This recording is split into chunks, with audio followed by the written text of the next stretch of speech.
Hi and welcome to Swedish Plantguys. Plants go through trends just like everything else. So in this video we go through 5 different plants we use a lot in spring of 2022. If you like the video, give it a thumbs up and subscribe to our channel. Follow us on Facebook and Instagram. Now let's go.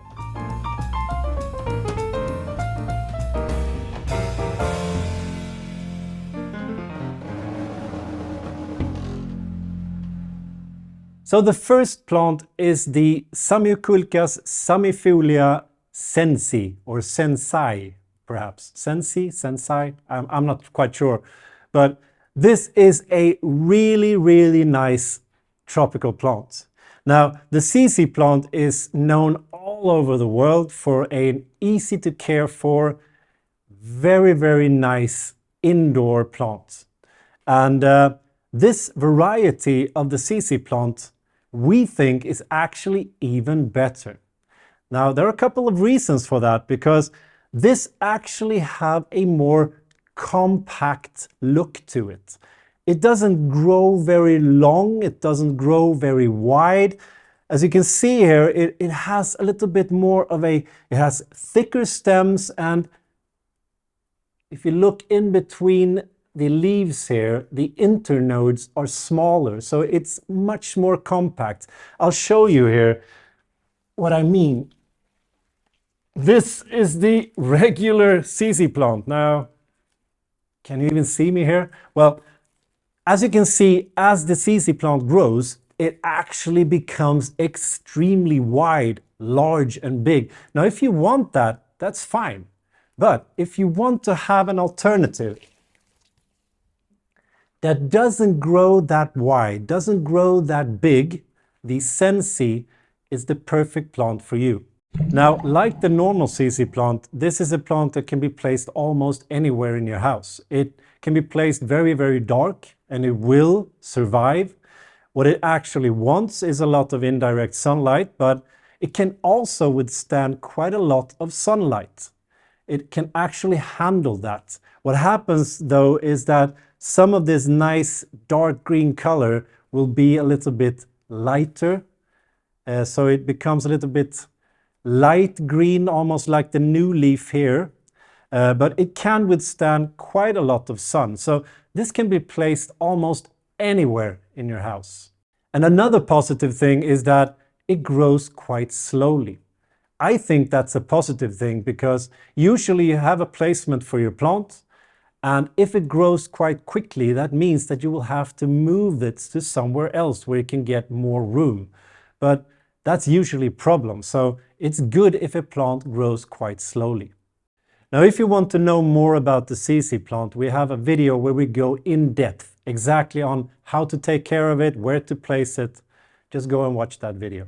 Number 2 is a small favorite of mine, and that is the fiddle leaf fig. Now, the trend right now in spring of 2022 is that you want to have rounded leaves or big leaves, and no plant can beat the leaves of the fiddle leaf fig. Now, these massive leaves leave no one unattended. You cannot hide this plant. If you place it somewhere in your home or in an office or something, everyone will see it, and they will see these huge, lush leaves. Now, the only negative thing about this plant is that it doesn't have a lot of leaves. It's just that the leaves are so big, so it looks so massive. That means that if something goes wrong and you lose a leaf somewhere, you actually have a big hole in that spot. Now, you can rectify that by doing something called notching. Now, I won't go through that here, but if you want to know how that works, you can go watch another video we made on the fiddle leaf fig. Now, this is a plant that once it has settled in a place, it's rooted properly, it's really easy to care for.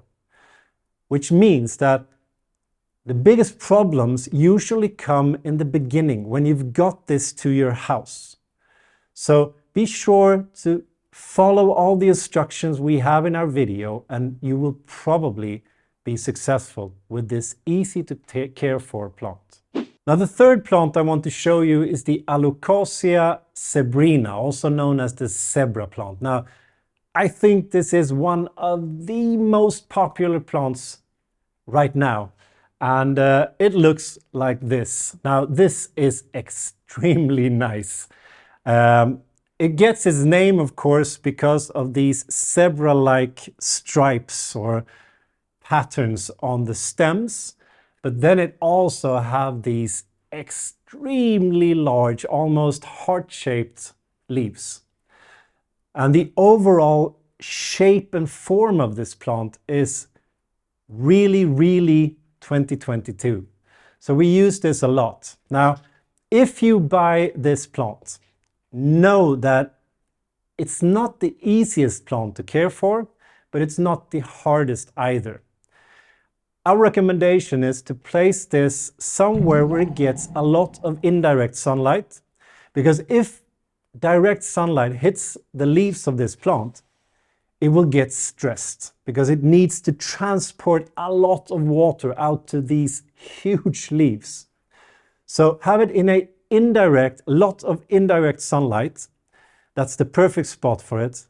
And if you see that some of the leaves or one of the leaves starts to become yellow and then slowly starts to just sag and droop like this, you probably haven't watered it enough. So make sure that it is a little bit moist at all times, but let it dry out a little bit. So for instance, you could use your finger and just try and feel the soil at least 2 inches or 5 centimeters down into the pot. When that is dry, you water it again, because then you know that there are still a little bit moisture down by the roots. If you follow those simple instructions, it is an okay plant, but it's beautiful. Oh, I almost forgot here. Always look for spider mites on this plant, because it's our experience that it gets spider mite quite often, quite a lot, especially if you have sun hitting the plant, because then it gets stressed and it's easier and it gets pests easier. So always take a look on the underside of the leaves. As soon as you see something that shouldn't be there, or if something is wrong, the coloration looks weird or something, it could be mites or it could be spider mites. Spider mites, you usually see some type of webbing underneath the leaves here. Another thing that can happen with your Alocasia is that it can actually sweat a little bit. What I mean by that is that if there is a high water pressure, what can happen is that the leaves can get a little bit moist. It can actually drip from the tips of the leaves here, can drip some water. Now that is fully natural, so it's nothing you have to worry about. But just if you see that there is water around the plant somewhere, sometime, it could be water just being pushed out from the leaves because of the pressure inside of the plant. Now the fourth plant I want to show you is actually a Dracaena. Now I have to have a Dracaena on this little list of plants because we use Dracaenas a lot. The reason is simple. Dracaenas are extremely strong. They can be placed almost anywhere. Now the variety we use quite often right now is this one. This is the Dracaena fragrans Cintho. Now the reason we use this is because variegated plants are also extremely popular right now, and the really nice variegation on the Cintho, it's just very beautiful, and it works almost anywhere.